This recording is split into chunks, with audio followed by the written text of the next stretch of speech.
So we'll start with 5 spinal rolls. Feet are together. Take a big breath in, hands up above the head, lean back as much as is comfortable, and breath out. Tilt the hips as you come down. Roll the spine out. Compress the abdomen. Slowly stand up and squeeze your bum. Big breath in. Big breath out. Trying to be flowy with the spine. Just breathe.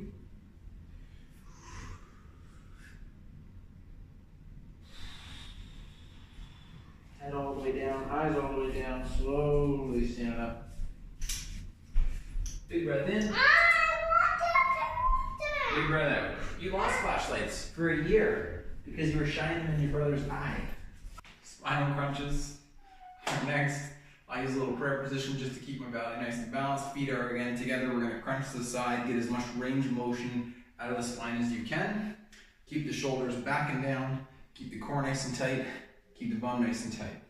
So we're keeping tension in the hips, in the core, as we crunch from side to side. And we do about 5 per side. Keeping the spine nice and tall, keeping the shoulders back and down. The tendency is to do this, the tendency is to let go of core tension, the tendency is to limit range of motion. So make sure you're keeping core tight, keeping both glutes nice and tight as we stretch range of motion. So side to side, 5 times-ish each side, and then back 45, leaning back on a big angle, stretching the front side of the abdomen, engaging the back side of the abdomen, keeping the glutes nice and tight. So keeping the bum engaged, keeping the core engaged the whole time. So you're thinking core bum, core bum, core bum, core bum, core bum. And maintaining tension through the midsection, stretching the spine again as much as you can in terms of range of motion, and keeping tight. Forward 45, so we're drawing a little circle, and we're coming on each angle. So we've done forward, we've done back, we do forward 45, we do backward 45, we do sideways 90 degrees.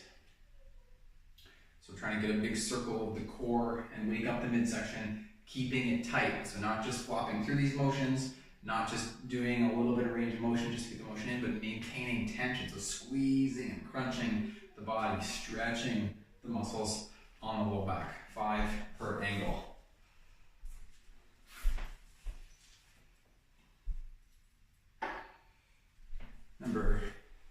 Next we come down into a squat, so you can do as best as you can. If you can't actually get all the way down into a squat, you can put your hands back and you can sit on your bum if you need to. If you can do this exercise in a squat, that's wonderful. We're going to drop the knee down, keep the heel up, kind of push the heel out to the side.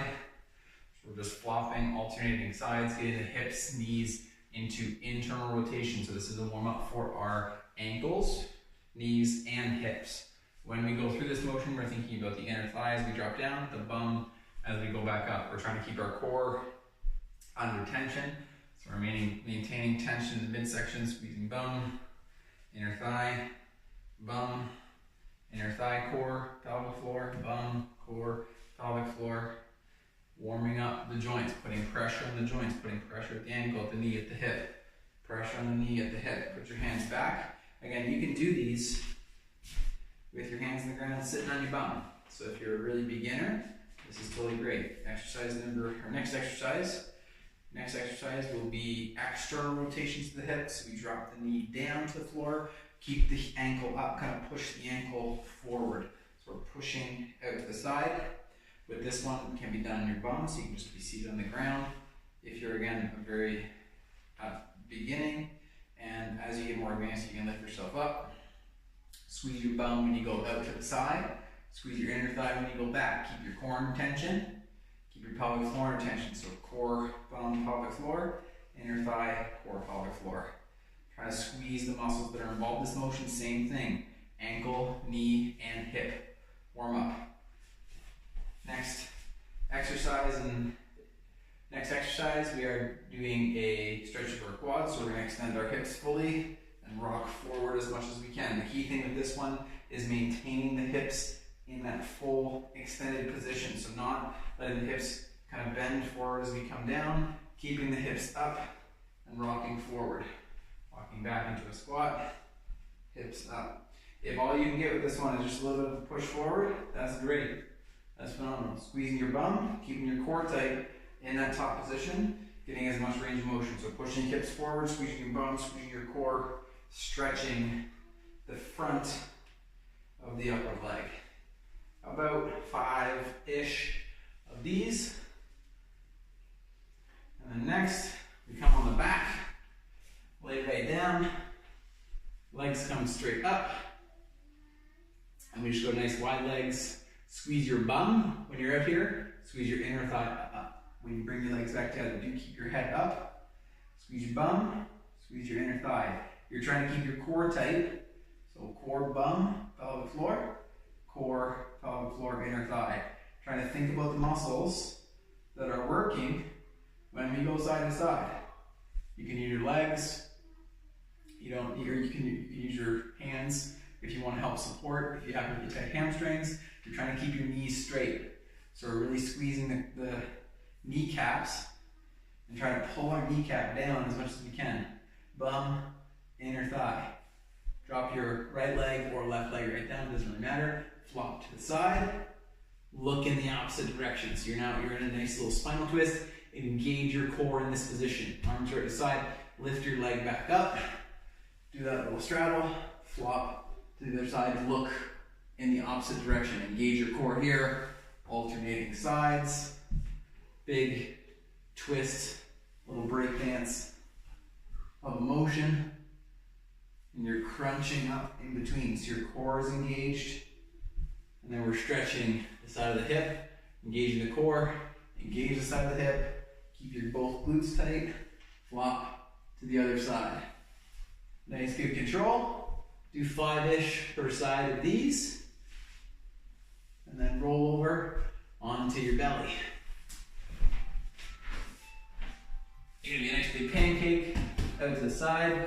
Head is nice and neutral. We're gonna take one foot, bend at the heel, lift that foot to the opposite hand. You don't have to be super bendy like me. It can be just a little bit of motion like this. That's super wonderful. What we want to think about when we go from side to side with this one is we're taking the bottom leg in the opposite direction. So we're pulling our legs apart, getting a nice little stretch in the hips, and we're very intentionally trying to squeeze as much apart at the hips as we can. So pulling the body apart, pulling the body apart.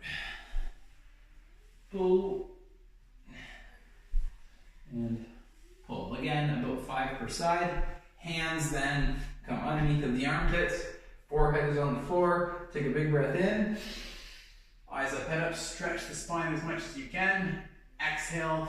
Crunch your core back down. When you come up, inhale.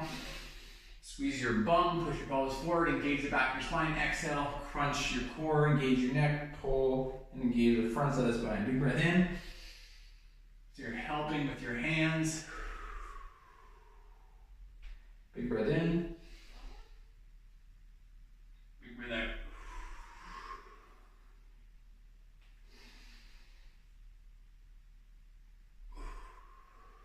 Five-ish of those. And then you come straight elbow out to the side. You roll up onto the side of the shoulder, stretching the chest. Alternating sides with this one. Keep your core engaged. The thing you want to kind of think about with this one is we want to, when we're in that stretch position, engage the mid-back, push the fingertips into the floor. What this is going to do is you're going to be engaging your mid-back and you're going to be engaging your chest at the same time. So when we engage our mid-back, we're stretching the chest even more. And when we push our fingertips into the floor, we're activating the chest. And what that does is it teaches our chest to be active in a stretched position. We have really tight chests. I'm sitting in front of the computer. So these are not super intense to warm up, but they are really great for opening up the chest before we get into exercise.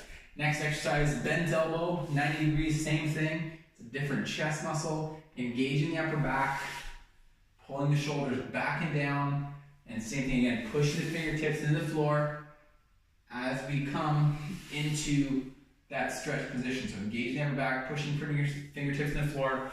It engages the chest and the mid-back at the same time. So we're squeezing mid-back and chest to open up the chest and get the chest used to a big stretched position. Again, 5-ish times per side. Next thing we're going to do is a little bit of wrist or forearm warm-up. So we're going to have nice wide fingers, and we're just going to come on the mat and we're going to do little finger extensions. So we're just going to extend the fingers.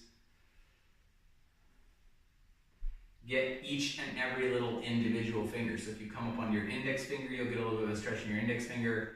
Middle finger, you get a little bit of a stretch in your middle finger. Ring finger, get a stretch in your ring finger. Pinky finger. You can also do thumb and thumb and thumb.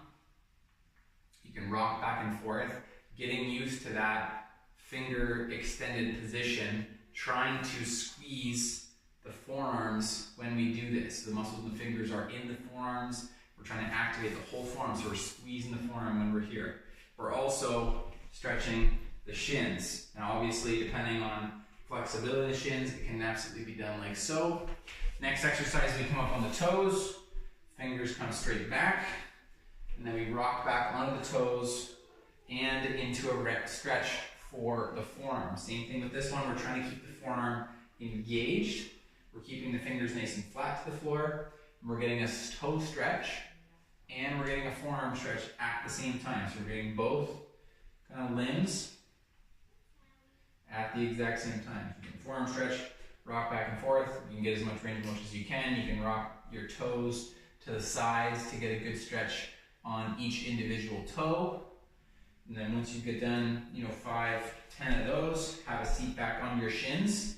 And we're gonna do gorilla grip. So your hands come all the way down, the back of your hands go on the floor. I'm like a hunched over gorilla, and then I try to push my pockets of my elbows all the way forward. Hunch back, pockets of my elbows forward. Hunch back, pockets of my elbows forward. So I'm trying to get as much flexion and getting your fingertips all the way into the kind of the soft pad of your thumb as you come into this position. What will happen is your fingertips will not want to stay in that position. So we've got to squeeze our forearms with this one when we rotate through, and really just try to wake up the muscles in the forearm when we do this exercise. When we're in these big extreme ranges, we're trying to squeeze the muscles in the forearm.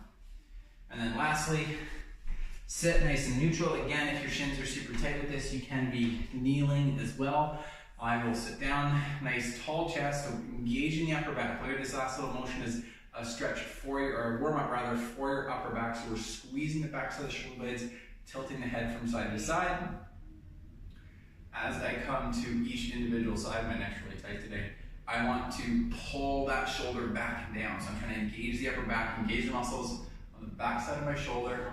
As I pull my shoulders, or as I tilt my head side to side, I am pulling apart the muscles that I am trying to stretch. I'm engaging the upper back instead of shrugging. So I'm pulling apart, engaging the back side of the shoulders, not just tilting the head side to side. Really trying to be active here. You can keep your core nice and tight when you're in that nice tall chest. Come back on a 45-degree angle, up and around. Stretch your eyes. You can push your jaw forward. You can protrude like a wild monkey. You can also track your eyes through the room. It will increase the stretch. Keep your chest nice and tall with this one. As that helps pull your collarbones down, you'll get more of a stretch in the muscle in the front side of the neck. As you do 5-ish per side with that one, come forward 45, chin to chest, forward other 45. So keeping the upper back engaged. Same thing with the upper back with this one. You're pulling the muscles on the back side of the neck. You're stretching them apart by pulling the shoulder blades back and down. And you're also waking up the muscles on your upper back. Muscles on our upper back are very lazy. They don't really like to work all that hard because we're really good at this stuff. So we try to keep the upper back engaged as best as we can when we rotate around like this. Same thing with this one. We can retract the jaw, and we can also track our eyes down through the room, away from the muscles that we're stretching. And last little exercise. This is a real practice. Standing on one leg and finding a little bit of balance. Once you're good at this, or when you are really confident with this, or if you just want to try it, you can close your eyes and you can try to find balance with your eyes closed. Motion is totally great to do with this one. Eyes closed is quite difficult. Feel the tension in your lower leg as you squeeze here. So you're trying to engage the muscles up the leg, engage your bum, engage your core, find your balance, control the motion. Don't let the motion control you. Find that control of tension in your body where you can find balance when you are standing on one leg. Do 30 seconds per side, and that is your warm-up. If you made it to this point in the video, you should probably give me a thumbs up. If you like the warm-up, give me a little comment below. If you don't like the warm-up, if you think there's something that can improve or something that could be included in the warm-up, I'm more than happy to hear your opinion. And also don't forget to subscribe to the channel if you haven't already. I'm gonna be releasing more of this type of content to just create value with your movement practice. Talk to you soon.